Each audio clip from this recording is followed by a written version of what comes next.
শাহজাহান ইস্যুতে হুলস্থুল কলকাতা হাইকোর্ট। আজ কলকাতা হাইকোর্টে একেবারে তোলপাড় কাণ্ড। সিবিআই তদন্ত চেয়ে আর সিবিআই তদন্তের বিরোধিতা করে রাজ্য যা বলল কলকাতা হাইকোর্টে তাতেই কিন্তু একেবারে চমকে উঠলেন বিচারপতি। এই মুহূর্তের সবচেয়ে বড় খবর, শেখ শাহজাহান কোথায়, এই প্রশ্নটা যখন উঠে গেছে রাজ্য রাজনীতিতে। শেখ শাহজাহানকে খোঁজার জন্য, গ্রেপ্তার করার জন্য বারবার যখন নির্দেশ দিচ্ছেন কলকাতা হাইকোর্টের বিচারপতি, এমনকি রাজ্যপাল সিবি আনন্দ বোস, কেন্দ্র থেকেও আসছে কড়া নির্দেশ, কেন্দ্র থেকে কড়া চিঠি এসেছে নবান্নে।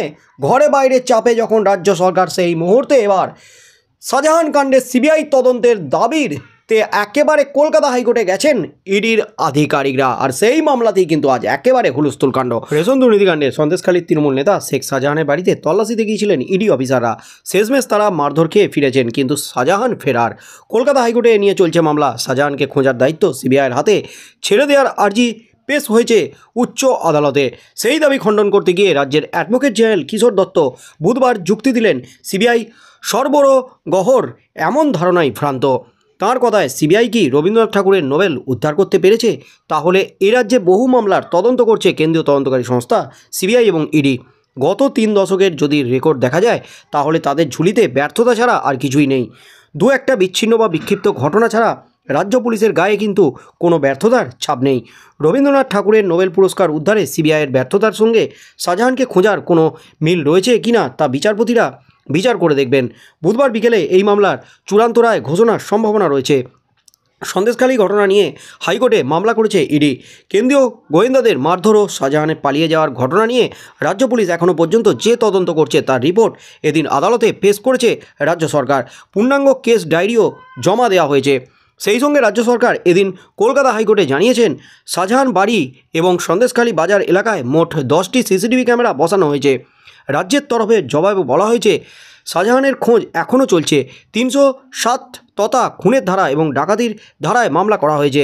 কিন্তু রাজ্যের এই সব যুক্তি শোনার পাশাপাশি আদালত সিবিআইয়ের কাছে 4 জন পুলিশ সুপার র্যাঙ্কের অফিসারের নাম চেয়েছে। অর্থাৎ শেষমেশ যদি সিবিআই তদন্তের নির্দেশ দেওয়া হয়, তাহলে কাকে তদন্তের দায়িত্ব দেওয়া যেতে পারে তা খতিয়ে দেখতে চাইছে আদালত। সন্দেশখালী ঘটনায় গোড়া থেকে পুলিশি অসহযোগিতার অভিযোগ করছে ইডি। এ ব্যাপারে বিবৃতি দিয়ে ইডি এও জানিয়েছে, এই দিন রাতে শঙ্করাড্ডকে গ্রেপ্তারের আগে বিকেলে বনগাঁর পুলিশ সুপারকে ফোন করে বাড়তি নিরাপত্তা চাওয়া হয়েছিল, কিন্তু সেই ব্যবস্থাও পুলিশ করেনি। ইডির আইনজীবী উদ্দেশ্যে বিচারপতি এদিন প্রশ্ন করেন, শাহজাহান কি বেআইনি লেনদেন মামলায় অভিযুক্ত? আপনারা কি ওকে গ্রেপ্তার করতে পারেন? বিচারপতি আরও বলেন, এই মামলায় ইডি তদন্ত করছে, এরপর আরেকটি কেন্দ্রীয় এজেন্সিকে তদন্তের ভার দিলে কি অসুবিধা হতে পারে? জবাবে ইডির আইনজীবী জানিয়েছেন, রেশন দুর্নীতিকাণ্ডে অন্যতম অভিযুক্ত হলেন শেখ শাহজাহান। বেআইনি টাকা লেনদেন তার হাতে আছে। কালো টাকা সাদা করত শেখ শাহজাহান। সেই জন্য তদন্ত ও জিজ্ঞাসাবাদ করতে তার বাড়িতে গিয়েছিলেন ইডি অফিসাররা, কিন্তু অফিসারদের চোখে ধুলো দিয়ে তিনি পালিয়ে যান। ইডির আইনজীবী আরও বলেন, বলা হচ্ছে যে ঘটনার পর ইডি অফিসাররা খাবার খেয়েছেন, কিন্তু সেদিন যে ঘটনা ঘটেছিল তারপর কেউ খাবার খেতে যেতে পারেন একথা বলে বেশ কিছু ভিডিও ফুটেজ আদালতে পেশ করেন ইডির আইনজীবী।